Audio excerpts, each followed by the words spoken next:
Ukraine-Russia യുദ്ധത്തിൽ ഒരു important move. തുർക്കി president എർദോഗനും Ukraine president സെലൻസ്കിയും തമ്മിലുള്ള കൂടിക്കാഴ്ചയുടെ രഹസ്യമെന്താണ്? ഉക്രൈൻ-റഷ്യ യുദ്ധം ഇപ്പോൾ 4ാം വർഷത്തിലേക്ക് കടന്നിരിക്കുകയാണ്. ലക്ഷക്കണക്കിന് ആളുകളുടെ ജീവിതം തകർത്ത ഈ യുദ്ധം അവസാനിക്കാനുള്ള സാധ്യതയുണ്ടോ? അല്ലെങ്കിൽ ഇനിയും നീടാനാണോ പോകുന്നത്? ഇപ്പോൾ ഒരു വലിയ ഡെവലപ്മെന്റ് എന്തെന്നാൽ, തുർക്കി പ്രസിഡന്റ് എർദോഗനും ഉക്രൈൻ പ്രസിഡന്റ് സെലൻസ്കിയും ഇസ്താംബൂളിൽ നേരിൽ കണ്ടു. എന്തിനാണിപ്പോൾ ഇങ്ങനൊരു കൂടിക്കാഴ്ച?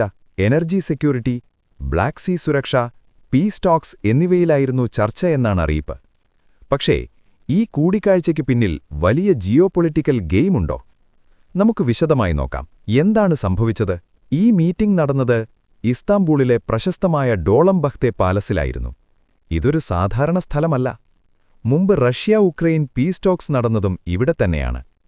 മീറ്റിംഗിനു മുമ്പ് എർദോഗനും പുടിനുമായി സംസാരിച്ചതും ഇവിടെയാണ്. പുടിന്റെ ആരോപണമെന്തെന്നാൽ, ഉക്രൈൻ റഷ്യ-തുർക്കി ഗ്യാസ് പൈപ്പ് ലൈൻ ടാർഗറ്റ് ചെയ്യാൻ ശ്രമിച്ചു.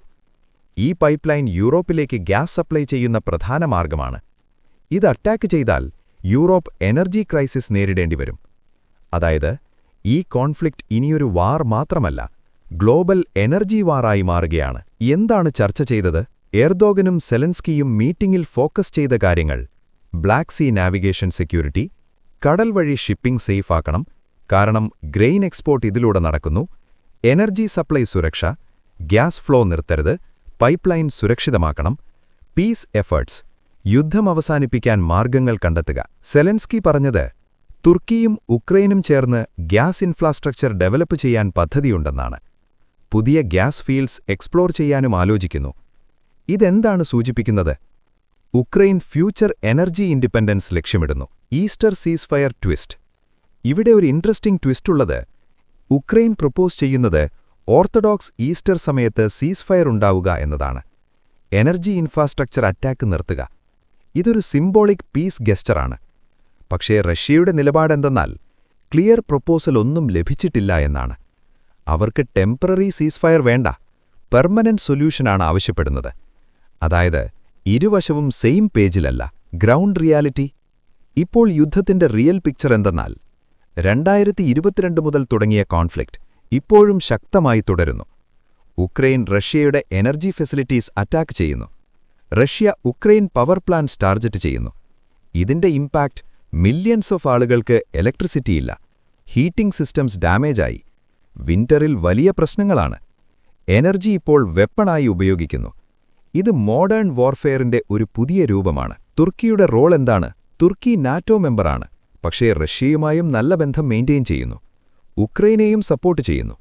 അതുകൊണ്ട് തുർക്കി യുണീക്ക് പൊസിഷനിലാണ്. എർദോഗൻ ശ്രമിക്കുന്നത് ഒരു മീഡിയേറ്റർ ആകാനാണ്.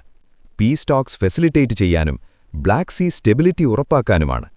തുർക്കിക്കിതിലൂടെ ഗ്ലോബൽ ഇമ്പോർട്ടൻസ് കൂടി കിട്ടും. What next? ഇപ്പോൾ ബിഗ്ഗസ്റ്റ് ക്വസ്റ്റ്യൻ, ഈ ടോക്സ് കൊണ്ട് യുദ്ധം അവസാനിക്കുമോ? റിയാലിറ്റി എന്തെന്നാൽ, ഇപ്പോഴും ചാൻസസ് കുറവാണ്. കാരണം ട്രസ്റ്റില്ല, അറ്റാക്സ് തുടരുന്നു, ഡിമാൻഡ്സ് മാച്ച് ചെയ്യുന്നില്ല. പക്ഷേ ഡിപ്ലോമസി തുടരുന്നത് പോസിറ്റീവ് സൈനാണ്. ഫ്യൂച്ചറിൽ വലിയ ബ്രേക്ക് ത്രൂ ഉണ്ടാകാനും ചാൻസുണ്ട്. ഒരു കാര്യം ക്ലിയറാണ്, ഉക്രൈൻ റഷ്യ വാർ ഇനിയൊരു റീജിയണൽ കോൺഫ്ലിക്റ്റ് മാത്രമല്ല, ഇത് ഗ്ലോബൽ പൊളിറ്റിക്സ്, എനർജി, ഇക്കോണമി എല്ലാം എഫക്റ്റ് ചെയ്യുന്നു. തുർക്കി പോലുള്ള രാജ്യങ്ങൾ ഇപ്പോൾ കീ റോൾ പ്ലേ ചെയ്യുന്നു. ഇങ്ങനെ ലോകത്തിലെ വലിയ സംഭവങ്ങൾ സിംപിളായി മനസ്സിലാക്കാൻ സബ്സ്ക്രൈബ് ചെയ്യൂ.